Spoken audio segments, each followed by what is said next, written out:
Goeiedag, Vanessa Foster van die Bybel in 1 jaar saam met julle. Vandag lees ons saam uit Genesis hoofstuk 49. Hierdie hoofstuk begin waar Jakob sake wil afhandel voordat hy sterf. En soos wat ons lees, sien ons dat sy woorde eerder profeties van aard is, as bloot 'n bewys van guns. Jakob het besef dat hy as Jakob en as Israel geroep is, en dat hierdie profesie die toekomstige lot van die hele nasie, Israel, sal vorm. Die profesie wat hier geopenbaar word, sal al vervulling vind in die geslagte wat volg, na mate die stamme van Israel elkeen hul plek inneem in die groot verhaal van God se verlossingswerk. In verse 3 en 4 spreek Jakob tot Ruben, die eersgeborene, wat aanspraak gemaak het op sy erfporsie. Maar as gevolg van sy trots en morele verval, word die seën wat hy moes ontvang, onder die broers verdeel. Verse 5 tot 7 lees ons, alhoewel Simeon en Levi saam gestraf is vir hul onbeheerste woede en eie geregtigheid tydens die slagting by Sichem, albei stamme in Israel verstrooi word, maar met teenoorgestelde uitkomste. Simeon het weens sy volgehoue ongehoorsaamheid gekwyn tot die kleinste stam, terwyl Levi sy stam in 'n seun verander het deur getrouheid aan God. Nou iets wat ons hieruit kan leer, is dat al dra ons die gevolge van vorige sondes, wanneer ons toewy aan God, kan 'n oordeel in 'n bediening en seën verander.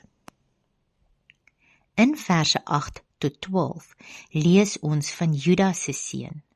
Nou alhoewel sy karakter nie altyd voorbeeldig was nie, sien ons tog 'n verandering in hom.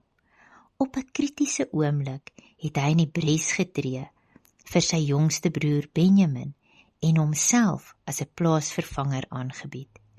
Dit wys tog dat daar 'n mate van goedheid in hom was. En die seën wat Jakob dan oor Juda uitspreek, wys vir ons iets van die rykdom van God se genade aan die onverdienstelike. Die profesie oor Juda wys egter ook verder as net na hom. Dit beskryf eintlik sy grootste afstammeling, Jesus Christus.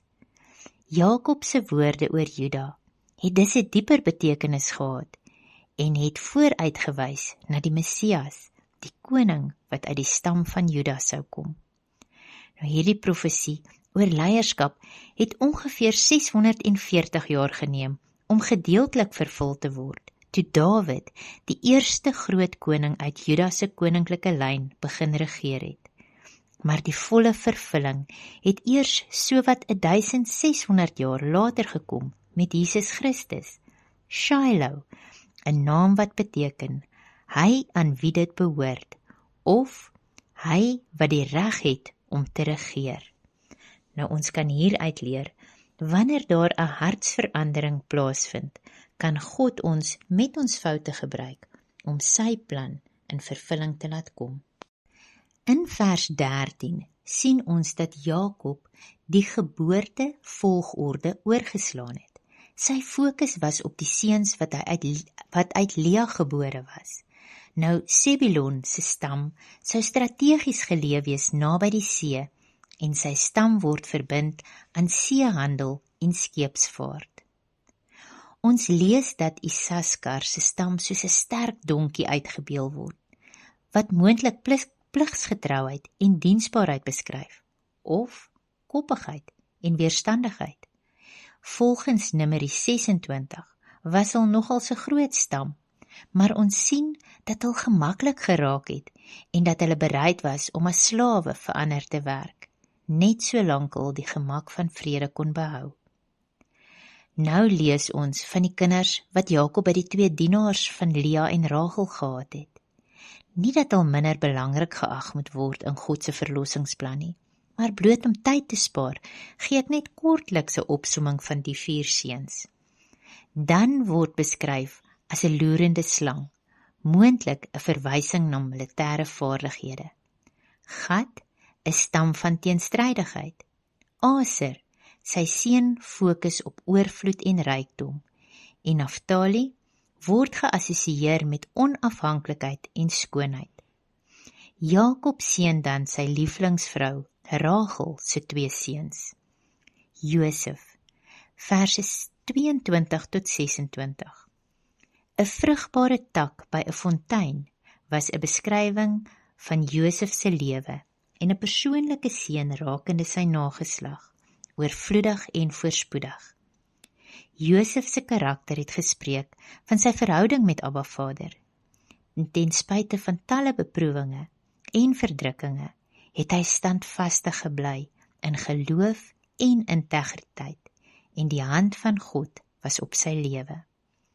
Nou Jakob het aan die einde van sy lewe besef dat hy nie altyd reg opgetree het nie.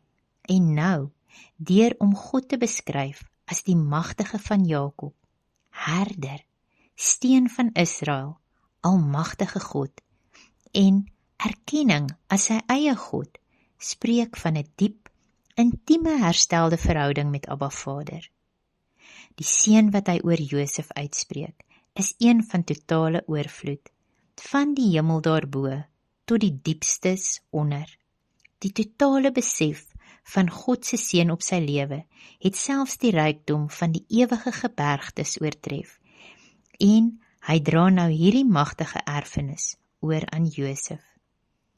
In vers 27 lees ons die finale voorspelling van die jongste seun, Benjamin.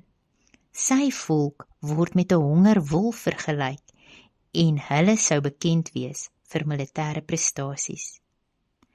Jakob se finale seën bevestig dat elke seun en stam 'n unieke roeping en bestemming van God ontvang het. Alhoewel van die profeseë eers later verstaan sou word, is die deurlopende tema van goddelike bewaring en dat God se plan vir elke individu verskil. Jakob gee dan opdrag aan sy seuns om hom nie in Egipte te begrawe nie, maar in die spelonk van Magpela, deur te vra dat hy langs Abraham, Sara, Isak, Rebekka en Lea begrawe moes word, het sy onwankelbare geloof in God se belofte bevestig. Jakob blaas dan sy laaste asem uit, toe sy goddelike opdrag voltooi is. Die dood kon hom nie stilmaak nie, voordat die laaste vermaaning en seën oor sy 12 seuns uitgespreek is nie. Nou ons kan vandag die volgende gedagte saamneem. Ongeag ons ouderdom of omstandighede, God sal ons krag gee om ons roeping voluit te voltooi. Mag jy 'n geseënde dag hê. Tot volgende keer. Totsiens.